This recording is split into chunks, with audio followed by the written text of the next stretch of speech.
Often I'm asked about the tuning of the kanun, and this will give you a nice kind of perspective.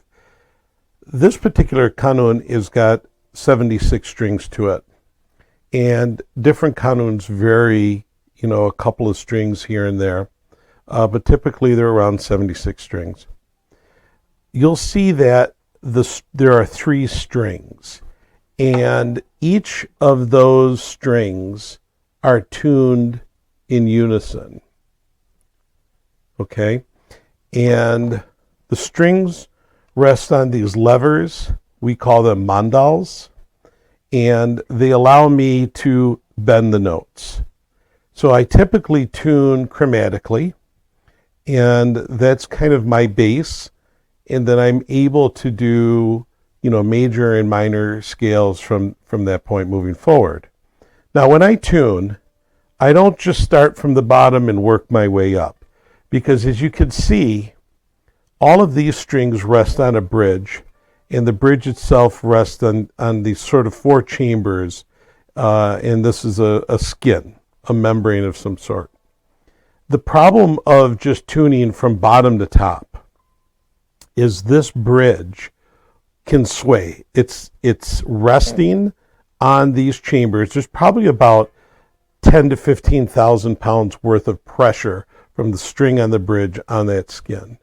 So you want to always try and keep that bridge straight. So in order to help with that, when you're tuning, let's say I'm going to start here with A.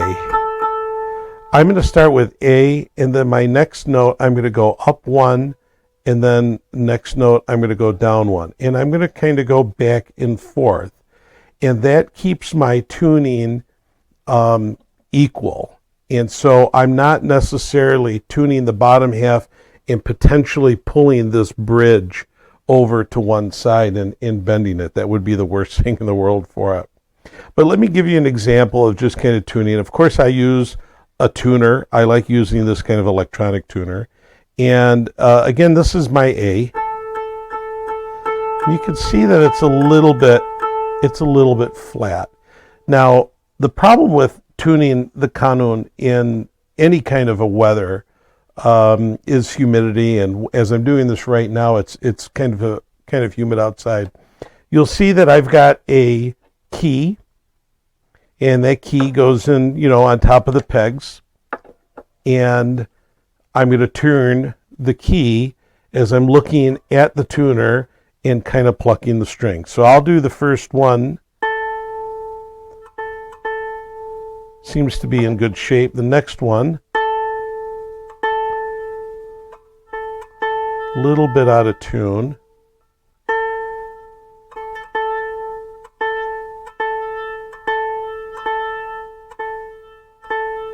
Okay, and the last one.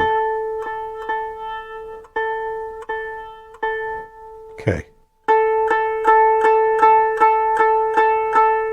You can see that it's just a little bit off.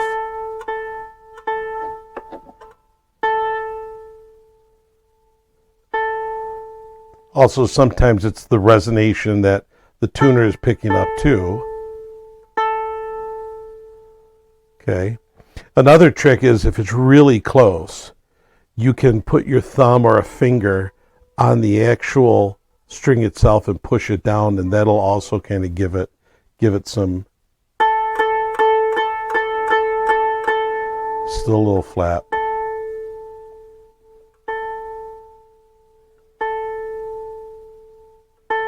So I'll do that little trick again.